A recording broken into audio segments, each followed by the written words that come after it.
Hello बच्चों, let's read the question.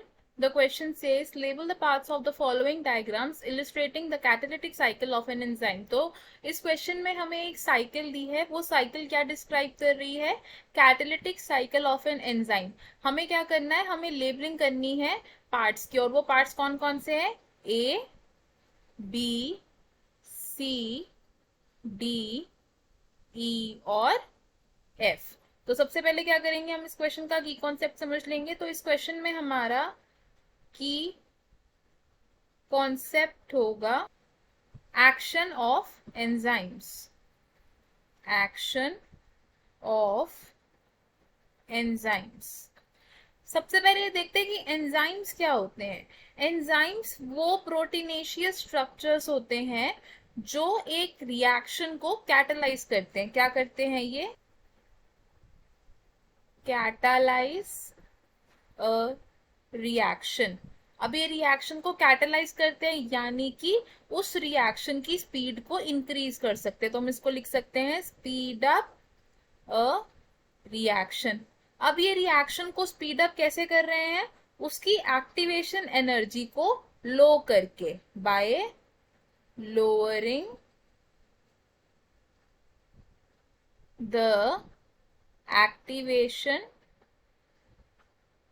Energy. Enzymes क्या करेंगे? एक्टिवेशन एनर्जी को लो कर देंगे, और एक्टिवेशन एनर्जी लो हो जाएगी तो हमारा जो रिएक्शन है वो स्पीड अप हो जाएगा और एंजाइम एक्शन पूरा हो जाएगा. अब ये जो एंजाइम्स होते हैं ये स्पेसिफिक होते हैं. ऐसा नहीं है ये किसी के साथ भी वर्क करना शुरू कर देते हैं. तो ये हम बोल सकते हैं क्या होते हैं? Substrate specific. सबस्ट्रेट क्या होता है? ये वो मटेरियल होता है या ये वो मॉलिक्यूल होता है जो एंजाइम के साथ बाइंड करता है और एक प्रोडक्ट में चेंज होता है. तो अब देखते हैं कि एंजाइम्स काम कैसे करते हैं. सबसे पहले क्या होता है कि एक एंजाइम होता है. इस एंजाइम के पास क्या होता है? एक एक्टिव साइट होती है. एक्टिव साइट होती है. इस एक्टिव साइट पर कौन बाइंड करता है? एक सबस्ट्रेट बाइंड करता है.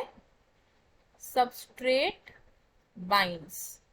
सबस्ट्रेट बाइंड करेगा एक्टिव साइट पर और वो एक कॉम्प्लेक्स बना लेगा जिसे हम कहते हैं एंजाइम सबस्ट्रेट कॉम्प्लेक्स. क्या करेगा ये? एंजाइम सबस्ट्रेट कॉम्प्लेक्स बना लेगा. जब ये एंजाइम सबस्ट्रेट कॉम्प्लेक्स बनेगा तो इसके बाद क्या हो जाएगा कि जो सबस्ट्रेट था हमारा वो प्रोडक्ट में चेंज हो जाएगा, यानी कि जो प्रोडक्ट है वो फॉर्म हो जाएगा.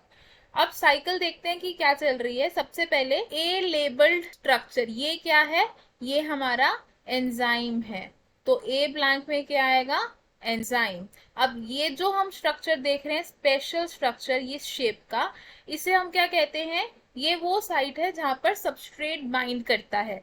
तो इस साइट को हम बोलते हैं एक्टिव साइट, यानी कि बी ब्लैंक में क्या आएगा? Active site. अब ये जो स्ट्रक्चर है ये क्या है? ये वो मॉलिक्यूल है जो हमारी एक्टिव साइट से बाइंड करेगा. तो हम इसे क्या कहते हैं? ये क्या है? एक सबस्ट्रेट है. डी ब्लैंक में हम देख रहे हैं कि अब सबस्ट्रेट ने क्या कर लिया है? एक्टिव साइट से बाइंड कर लिया है. तो हम इसे क्या लिखेंगे? Substrate bind with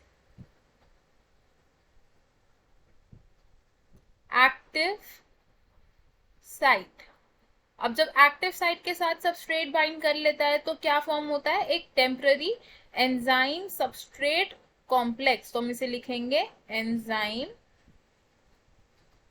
substrate complex formed. Enzyme substrate complex form हो गया. अब इसके बाद क्या होगा कि जो सबस्ट्रेट है वो कन्वर्ट हो जाएगा प्रोडक्ट में, और जब सबस्ट्रेट प्रोडक्ट में कन्वर्ट हो जाएगा तो ये प्रोडक्ट रिलीज हो जाएगा, यानी कि एफ ब्लैंक में क्या आएगा? Product released. और जब ये प्रोडक्ट रिलीज हो जाएगा तो एंजाइम दोबारा से फ्री हो जाता है कि उसकी एक्टिव साइट पर एक और सबस्ट्रेट बाइंड करे और ये साइकिल रिपीट हो। तो हमें हमारे क्वेश्चन का आंसर मिल गया, हमने ये साइकिल समझी और हमने सभी ब्लैंक्स को फिल किया। I hope you understood it well. All the best, thank you.